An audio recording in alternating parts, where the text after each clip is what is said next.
Bueno, ponerse en los zapatos de esta familia es un ejercicio que todos deberíamos hacer para también preguntarnos por qué estas cosas pasan y cómo evitarlas. Les contábamos ya que finalmente tuvo un desenlace fatal. Falleció esta guagüita de solo 9 meses que recibió el impacto de una bala perdida, o como le han dicho algunos, una bala loca. Estaba en estado grave, conocimos esta historia en la mañana. Según la PDI, un proyectil balístico habría entrado por el techo del hogar y durante esta jornada se ha confirmado ya su fallecimiento. Vamos con José Ignacio Barros, que tiene más detalles. Hola, José Ignacio. Hola Carla, buenas tardes. Claro, Baltasar era su nombre, este lactante de 9 meses que perdió la vida a eso de las 15:30 horas en el hospital Sotero del Río. Llegó hasta aquí el centro asistencial y bajo riesgo vital luego de que recibiera un impacto de bala en la cabeza. Esto mientras dormía junto a sus padres en la madrugada. El hecho ocurrió en el hogar de esta familia, una casa de la calle Teniente Cruz Martínez, esto en la villa Raúl del Canto, en la comuna de La Pintana. Se habla de una bala perdida, la disparada, porque no tenía como objetivo el ataque de la casa. Lo claro es que este proyectil atravesó el techo de la vivienda e impactó en el cráneo de este lactante. Fue Gonzalo Menchaca, el director del hospital Sotero del Río, quien confirmó el deceso del menor, pese a que se realizaron, dijo, todos los esfuerzos médicos para poder salvarlo.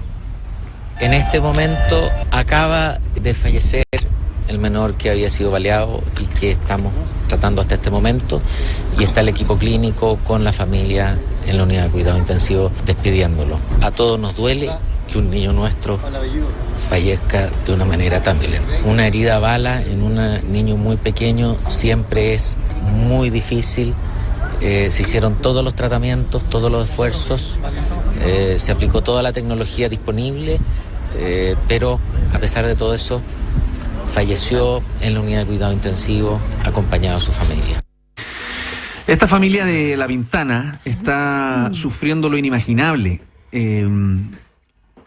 Imagínate tú en el lugar más protegido donde puede estar una guagua, que es con sus papás, en su casa, cuna, en su cama. En su cama, en su cuna, durmiendo pasiblemente, y por una circunstancia realmente extraordinaria, producto de una acción delictual, desquiciada, te arruina la vida.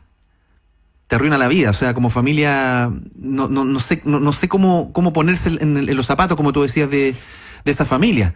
Evidentemente que hay que analizar, hay que buscar primero responsables, hay que ver qué está pasando. El tema de las armas es un tema que la autoridad no ha podido resolver.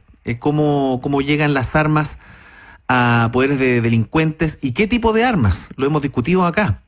Muchas veces hay tipos de delincuentes. Armas robadas, ya sabemos. Lo peor es tener armas en la casa, porque en el fondo ya es un peligro. O sea, un arma es potencial peligro en cualquier circunstancia. Pero además, los narcotraficantes, no sabemos quién fue, pero los narcotraficantes buscan balas que no tengan huellas digitales. No me refiero a la empuñadura, sino que no dejen huella. Que me refiero que la estría del cañón es una huella digital, podríamos decirle, por lo tanto, permite ser rastreada. Claro. ¿Ah? Sobre todo si un arma ha participado en distintos hechos delictuales. Por lo tanto, lo que buscan algunos delincuentes, los más sofisticados, los que tienen más plata, los narcotraficantes, por ejemplo, es armas limpias, nuevitas, de paquete, de armería. Y ya hemos comentado cuáles son los mecanismos que ocupan para hacerse de ellas. O sea, que no fallen, que no tengan, que no puedan ser rastreadas. En fin. Y otro comentario al respecto, el tiro al aire. Muchos narcotraficantes, delincuentes, para, qué sé yo, celebrar que llegó un cargamento, para intimidar, para hacerse notar, disparo al aire. Son tremendamente peligrosos, ya está demostrado, porque esto no es primera vez que ocurre. O sea, un tiro al aire, sobre todo de un arma de un calibre más o menos en 9 milímetros, que entiendo fue el caso, la gravedad es prácticamente como si hubiera sido disparada. Por eso no se sintió nada, nadie sintió un disparo. Nadie sintió el tiro. O sea, esto venía de otra parte, quizás cientos de metros, sí, en otro lugar, lo que hace más difícil, evidentemente, pesquisar el origen. Pero mucho cuidado porque se piensa muchas veces que un tiro al aire no pasa nada. No, que ¿sabes lo que pasa? Pero en alguna parte tiene que caer, y por gravedad muchas veces es tremendamente peligroso. Yo creo que esto ya es la exacerbación de un problema de seguridad, de calidad de vida, y yo te diría que hasta de derechos humanos de las personas que viven en sectores vulnerables. O sea, es el lado más doloroso, más profundo porque se muere una guaguita de 9 meses que más inocente que eso puede ser, digamos. Pero esto viene pasando hace mucho tiempo.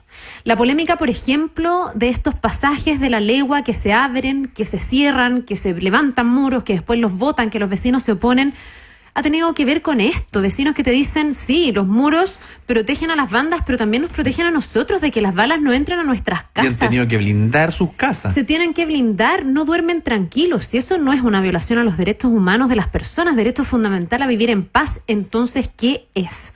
Ahora, dicho todo esto, uno se empieza a sentir como impotente, porque hoy día vamos a escuchar un desfile de gente hablando.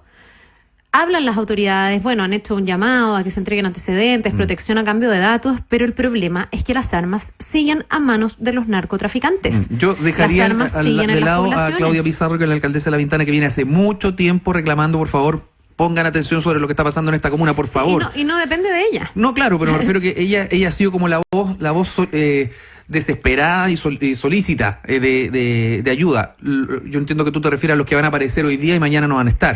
Mira, lo digo del ejercicio que vamos a hacer todos, algunos con la impotencia de que no esté en las manos de, no sé, de los medios, por ejemplo. Nosotros esto lo podemos mostrar, podemos tratar de remover, podemos pedir explicaciones, pero tampoco está en nuestras manos mejorarle la calidad de vida y la seguridad a las personas que viven en esas poblaciones más vulnerables.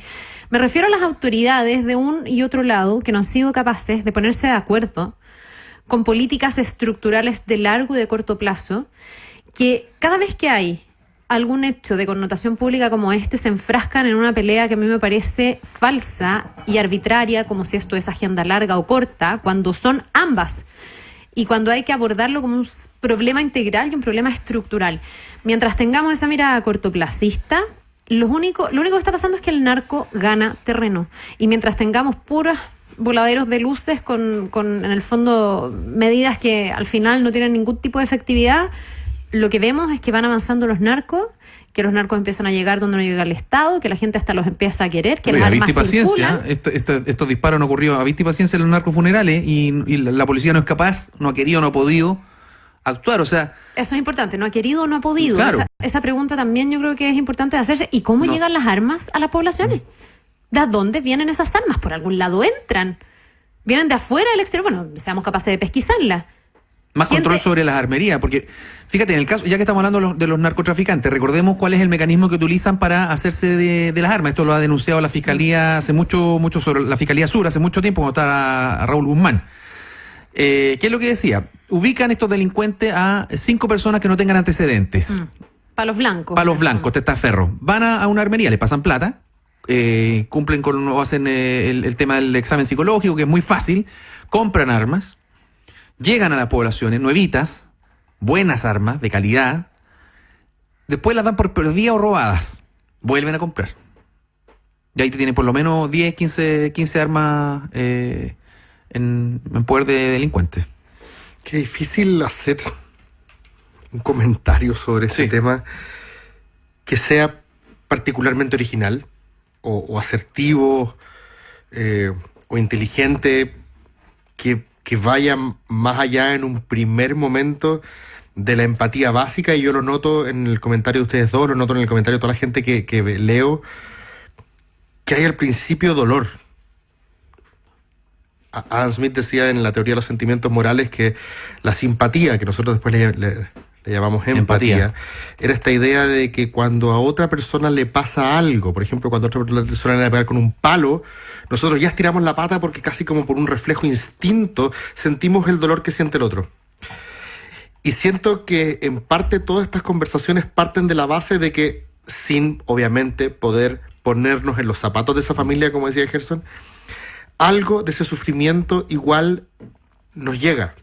Y es difícil a veces incluso hablar de la muerte de una guaguita de 9 meses, que todos la hemos tenido, los que somos padres, por lo menos yo tengo una guagua de 1 año, y pensar en que algo le puede pasar, se me empañan los ojos. No, es para lo que y sea. es esa capacidad de ponerse en la piel de otro la que nos aterroriza, de poder ser capaz de siquiera de imaginar un dolor semejante. Esa es la primera reacción. y que es tremendamente humana. Y de hecho, que hoy día nos llame la atención y que este sea el primer tema de la prueba de ADN, y hoy día hay mucha gente que en redes sociales decía, debería ser el tema este es el tema del día. No nos perdamos. Esto todavía, creo yo, que todavía no nos ha insensibilizado. Hoy día este es el tema del día. Hay una guaguita de 9 meses que murió no por una bala loca, por una bala asesina de una banda que no está absolutamente pensando en las consecuencias de la farra que está haciendo, porque eso puede haber sido para celebrar algo, para amenazar a alguien, quizás, ¿por qué diablo fue? Pero esa primera parte como de la empatía creo que es fundamental hoy día, que es de las pocas cosas que tenemos para reaccionar en común a algo. Y la segunda, bueno, es la rabia. La rabia y decir cómo podemos buscar a los culpables, cómo podemos hacer que esto no siga ocurriendo. Y ahí yo estoy con Carla de que seguramente hoy día en la noche van a salir 100 personas.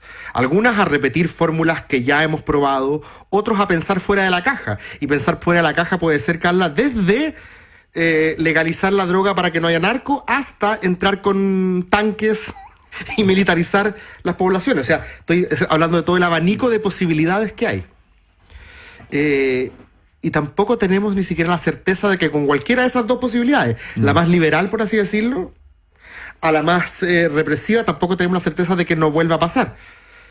Hoy creo yo que el luto, por así decirlo, que invade a todo Chile, tiene que ver con esta primera reacción de dolor empático, y de una rabia profunda que no sabemos dónde dirigir.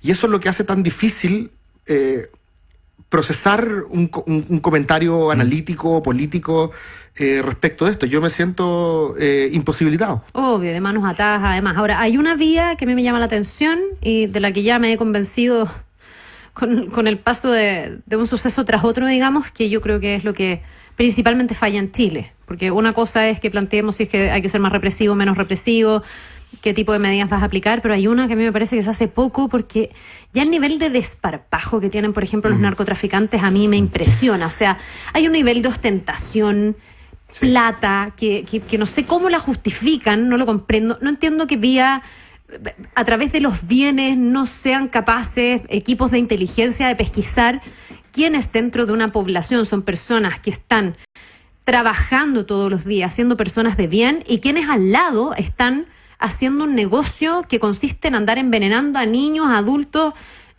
y lucrando con las drogas. Me impresiona porque sabes que hay una cantidad de narcotraficantes que suben a las redes incluso las fotos con las armas. Tú me podrás decir, es que a lo mejor son armas de juguete. Bueno, no lo demos por sentado, que se investigue, se hace esa inteligencia. En muchos casos no son de juguete. En Brasil es impresionante cómo suben. Entonces, no es posible rastrearlos, no es posible quitarle los bienes, no es posible desarticular el poder financiero que tienen esas bandas de narco. Realmente yo no sé si no es posible, si no contamos con el contingente, con la gente, con la tecnología, o es falta de voluntad. Oye, mira, yo suscribo un poco lo que evidentemente es tremendamente difícil, como decía Cristóbal, y agradezco mucho que él lo haya dicho, porque uno como periodista muchas veces es como autómata, porque en el fondo te ponen el tema y te tratas de desafectar de lo que realmente sientes para poder decir algo y cumplir un poco con tu rol. Pero es bueno y sano, digamos, que alguien que no es periodista, que vea un poco, pero sí es comunicador, pueda decir algo que muchos sentimos.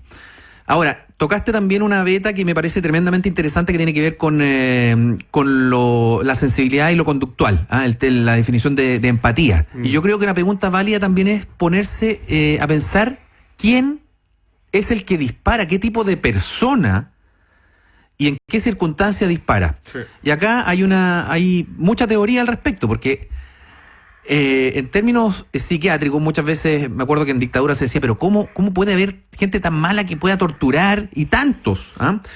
Y ahí, bueno, la teoría psiquiátrica decía, bueno, cualquier persona en determinadas circunstancias puede ser cualquier cosa, puede convertirse en un monstruo, y tiene que ver con la compulsión. Evidentemente los psicópatas quedan en un rango aparte porque son así, no tienen ninguna capacidad de sentir dolor por el otro, y esa es la característica principal del psicópata, y por lo tanto son los más asesinos, y hay instituciones que son preferidas por esto, digamos, la iglesia, en muchos casos el ejército, o en fin, otras instituciones de inteligencia, lo mismo.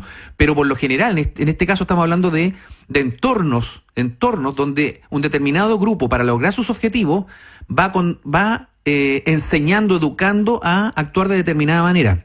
Hubo un estudio militar hace muchos años que daba cuenta de que muchos de los soldados en la guerra, después de los combates, revisaban y no disparaban.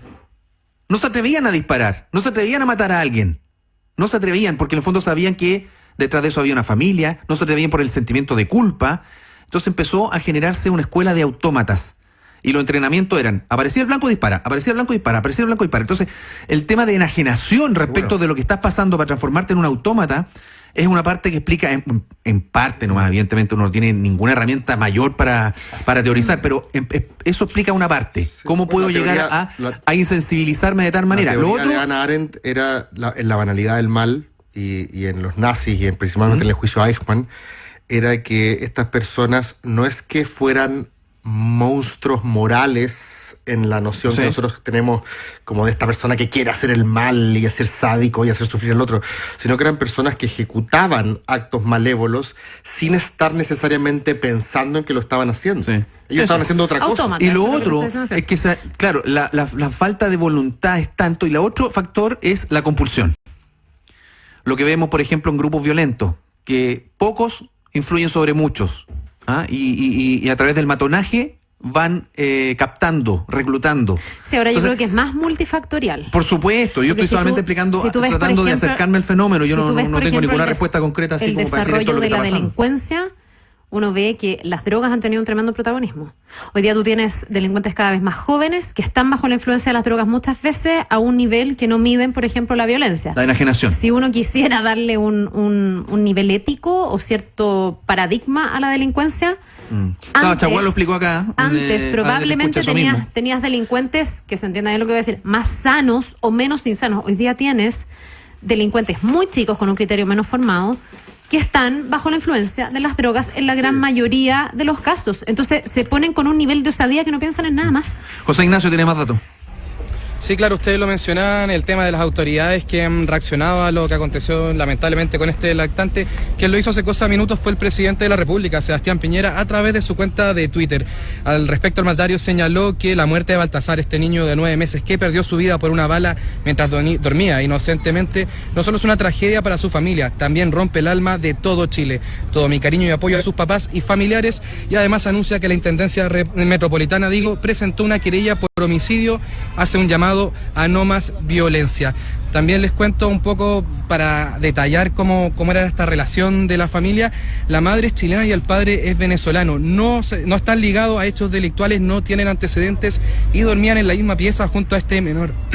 Despertaron a eso de las 2 de la madrugada al escuchar este estruendo y al prender la luz vieron ensangrentado al menor, al lactante, y pensaron incluso en un momento que se trataba de que había sido mordido por roedores.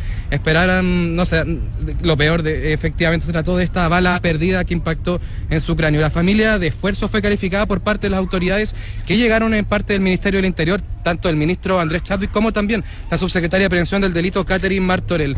Los invito a que escuchemos a una tía de la madre que se tomó el tiempo para hablar con nosotros. Marta se llamaba, se desahogó en nombre de la familia, evidenciando por un lado la rabia y también el desconsuelo. Es que no saben el daño que hicieron a esta familia que es tranquila, porque somos gente que somos trabajadora, que no, de verdad, esta cuestión a nosotros no llegó, pero la verdad es que estamos todos mal porque somos familias de esfuerzo. Mi sobrina estaba en un emprendimiento, ella vendía sushi en su casa, y con esto que le pase, yo encuentro que ya él acabóse. Bueno, desde el Ejecutivo, como les comentaba, las autoridades que vinieron comprometieron su ayuda psicológica para los familiares y en aquella ocasión también anunciaron que se van a iniciar estas acciones legales contra quienes resulten responsables. El ministro Andrés Chadwick además reiteró la importancia de la ley de control de armas, algo que ustedes mencionaban, que se está discutiendo en el Senado y la que dice le dieron urgencia después de lo que aconteció.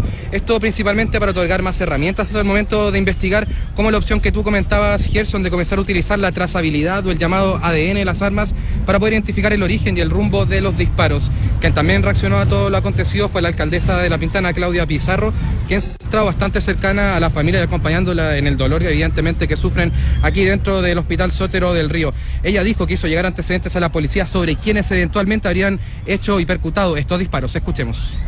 Entonces estamos con el proyecto de ley de control de armas en el Senado. Estamos haciendo las fiscalizaciones, pero necesitamos nuevos instrumentos legales y sabemos lo que enfrentamos. Si los containers que encontramos en Iquique eran armas que venían de Estados Unidos. En el proyecto de ley de control de armas hemos incorporado la exigencia de la trazabilidad de las municiones para poder seguir desde el origen hasta el final. Hemos recibido algunos antecedentes como municipio, los cuales hemos entregado a la Policía de Investigaciones. Vehículos de personas que podrían estar implicados en este hecho.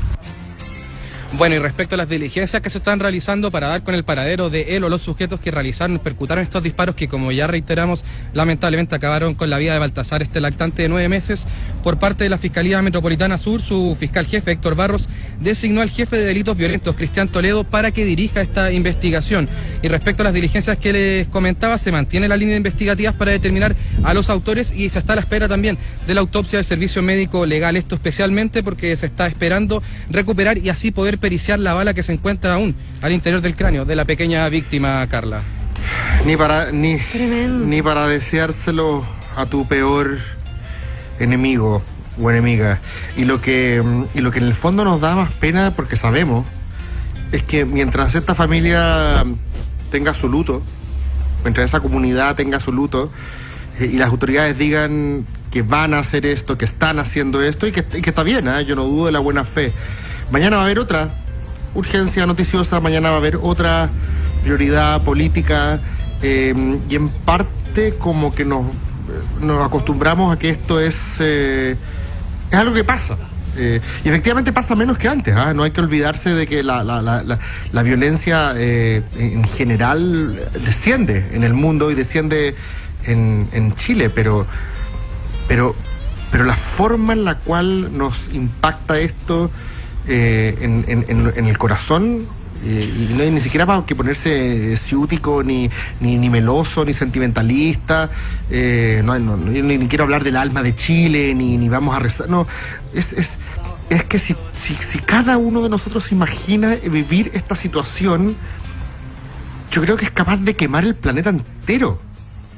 Y eso es lo que nos produce esta angustia, y que no tenemos, y lo más angustiante es que no tenemos una manera de remediarla, que no sea, no sé, en este minuto patear la perra. No veo que haya otra manera de que nosotros podamos concluir esto de una manera más esperanzadora, como diciendo, ya, listo, qué bueno que las autoridades están haciendo algo al respecto. Claro, que esto va a tener algún sentido, va a servir para algo. Exacto, eso es lo que no veo, esa luz al final del túnel. Ahora, lleva esto porque, insisto, a nosotros nos escandaliza, nos horroriza, pero en el fondo yo creo, y es muy injusto, pero es transparente decirlo, al menos yo duermo tranquila en la noche.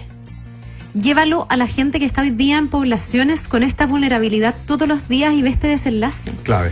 ¿Cómo duermes hoy día en la noche? Clave. Esas familias que están en la legua y que han vivido con este tema por años, que se han horrorizado puntualmente con algún caso, pero que lo llevan al diario, al cotidiano, y que han escuchado a todas las autoridades de los gobiernos sucesivos, de lado y lado, de distintos signos políticos, decir que esto va a acabar y no acaba. Eso, creo yo, atenta contra tu dignidad más profunda como persona, el derecho a vivir con tranquilidad. O sea, de verdad, si en el fondo cosas como esta no nos remueven y no nos ponemos... Aquí es un ejercicio muy empático. No es solo escandalizarse, es ponerse en los zapatos. La empatía es eso, mirar al otro a través de los ojos del otro. Por favor, pongámonos hoy día, esta noche, en la situación de los que van a vivir escuchando balazos, rogándole a lo que crean que ese balazo no entre a su casa a matarle a su guagüita y a quien tú quieras, a un ser querido, a ellos mismos. Yo lo encuentro brutal. Si hay algo en lo que se nota nuestro tercermundismo como país, es en este tipo de heridas que están abiertas, que pasan todos los días y que nos horrorizan y después se acaban. Bueno, y pasó hace unas semanas, no sé si se acuerdan, que hubo una polémica porque un asalto a un auto en Kennedy, si no me equivoco, en Vespucio, en Kennedy, y apareció Joaquín Lavín en todos lados, y la crítica de alcaldes como Claudio Castro en Renca o la misma Claudia Pizarro en La Pintana era de que cada vez que hay hechos delictuales en sus comunas, las comunas vulnerables, no está en la prensa.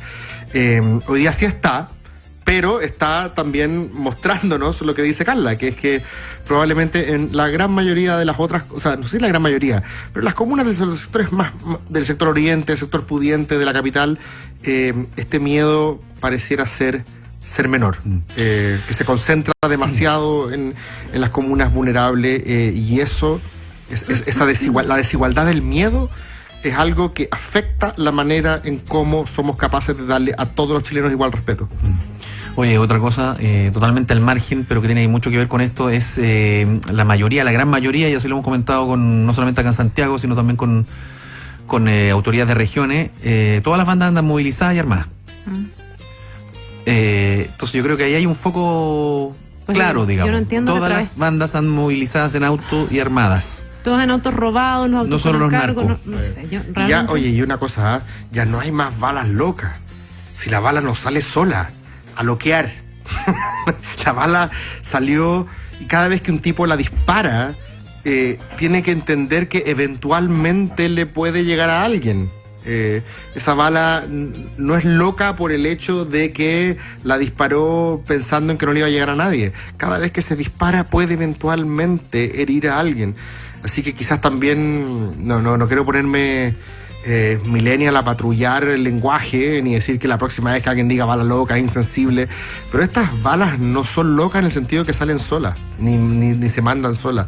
Aquí hay tipos que las disparan sabiendo eventualmente que estas pueden dañar, herir y matar.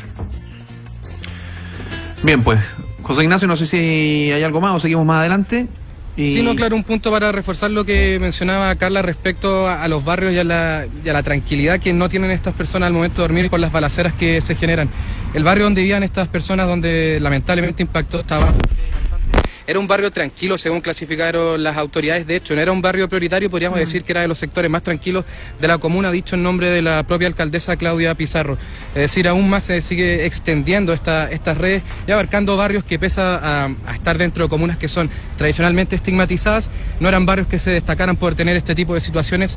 Ya llegaron, porque de hecho lo dijo la Policía de Investigaciones en sus peritajes, que este disparo de la bala que ingresó por el techo de esta vivienda fue percutado a menos de 1 kilómetro de distancia. Por ende, claro, ya es algo transversal a toda la comuna, y es por lo mismo que la alcaldesa, una vez más, tomó, como ustedes decían, levantó las banderas de esta lucha, en la que ya se ha mantenido bastante incesante durante el último tiempo. Sí. Nosotros permanecemos aquí en el Hospital Sotero del Río, tenemos entendido que ella se mantiene en el servicio de urgencias aún, acompañando a la familia. Estamos a la espera de su salida, a ver si podemos tener alguna declaración al respecto. Tremendo. Bueno, si de alguna manera uno puede hacerle llegar un abrazo, el cariño a esa familia, ponerse en sus zapatos, comprender el dolor que deben tener, ojalá que ese cariño, al menos en algo, ¿no? En algo, vaya ayudando a aliviar este luto que va a ser eterno. Si cuando se muere un hijo, eso es eterno. José Ignacio, nos reencontramos. Gracias.